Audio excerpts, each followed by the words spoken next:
There we go. Cool. So these are your play panels. The play panels are going to function in your elementary, I think, and nursery environments as walls, dividers to keep your kids safe and in an enclosed area.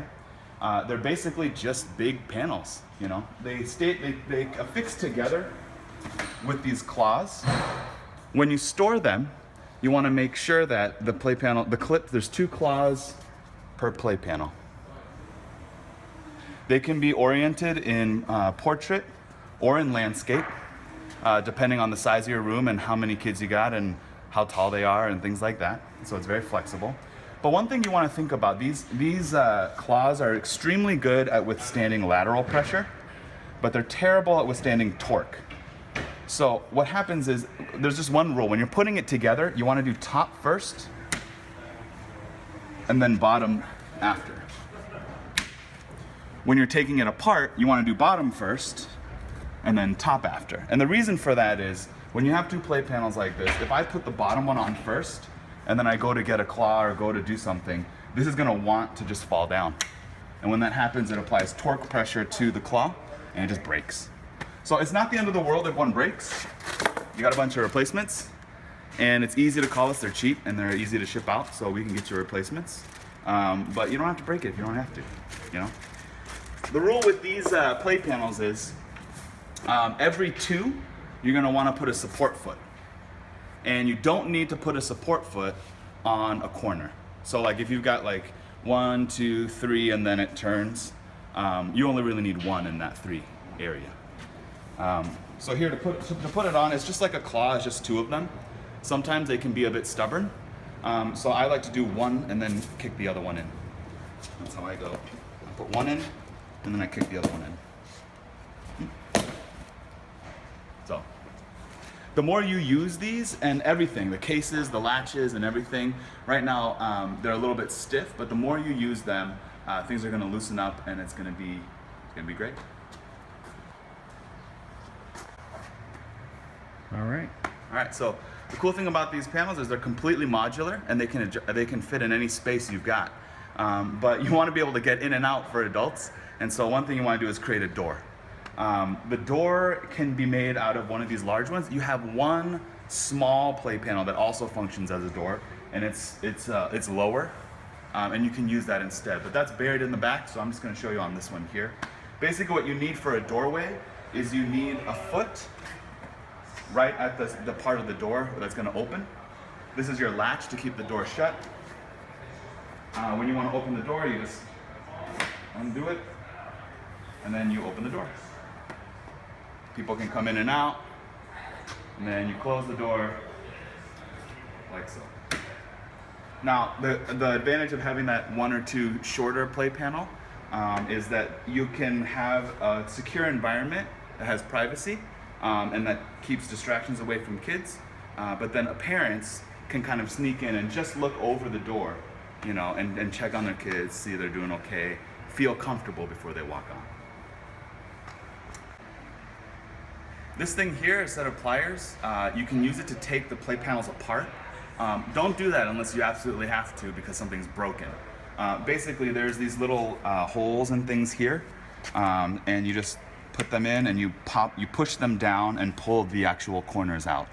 Now, this is really helpful because if something breaks, these play panels aren't cheap, you know, but it's way cheaper to replace one of these rods than it is to replace the whole thing, you know. So this is just something you want to keep, you don't want to lose. And you know, if you do lose it and something breaks, we can send one of these with whatever parts we fix. But yeah, that's what this is.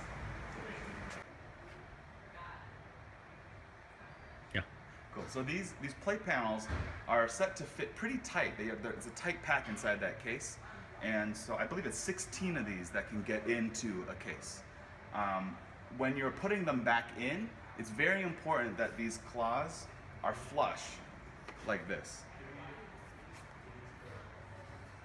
This is the good way to do it. This is the not so great way to do it. Like, hey, you know what? That's good enough. That's going to cause a problem because what will happen is the next play panel will lay over and it won't actually be able to go flush.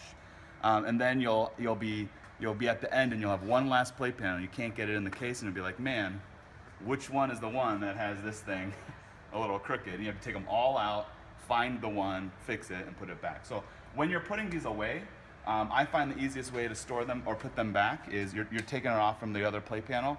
I put it down like this first and then push up. This one, there's a little bit of extra space, but like there's other ones where it's not like that. It's pretty tight. So it's easier to push it down first and then clip it in. That's the easiest way. Cool, so this is your little guy. This is gonna be your door. It's a different color too, so that it's easy to identify. So parents can see and be like, oh, that's where I gotta go. One thing about storing this is because it's a tight pack, the only way that you're gonna fit this inside is to actually clip it to the inside of a big panel. So when you're storing this particular one, it just makes sure that it's affixed to a larger panel like this, so that this frame fits in between the frame of this. And that's pretty much it. Oh, that's awesome. Cool. So these are carpets. You're probably like, hey Justin, I probably know how to do a carpet. I get it, but basically there's just two things that I want to let you know about. The first one is when you undo this Velcro strap, instead of like holding onto it and figuring out what to do, throw it into the case. Throw it into the case where it belongs. That way you know exactly where it's going to be, and even if you're not the one that's going to be rolling this up later, you know where to go to find it. Just make that the rule. When you take off the Velcro tie, throw it in the case. The other thing is when you roll these out, this is just because it's the very first time, you have to deal with this curly lip thing, right? It's a bummer, and it's a tripping hazard too. So one way to get rid of that is when you're rolling it up, you want to actually fold it over first and then start your roll. Because when you do it this way and you roll it around,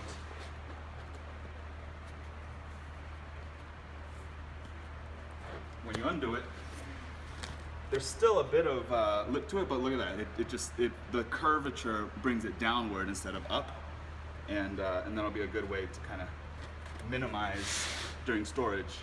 Train your carpets to not curl up at the end. That's it. So this here is your foam flooring. The foam flooring is for the nursery area. Provides a good place for toddlers and crawlers and even kids that just want to roll around on the ground to be safe and clean and not hurt themselves. They store in the back of your nursery play panels case. So when you open it, you'll see these walls first. I actually would probably recommend putting the walls in and then putting these feet in front. The reason these foam pads in front. The reason why is because when you walk into a space, the first thing you do is you clear the room, then you do the floors, then you do the walls, then you do the stuff. And when you break it down, you do it in the opposite. You do the stuff, then take down the walls, and put the floors away. It's just a good way to kind of to get going on that. It's good to store them in fours, and it makes it easy to do setup pretty quick. You basically just throw one down, and then throw the next one down and join them together like puzzle pieces. Now it's possible to have it the wrong way. This will not work. So you'll see this, it's got like this little like hammerhead shark little nub here. That's on one side, and the other side has a corner. You just want to make sure that the corner matches up to the hammerhead every time.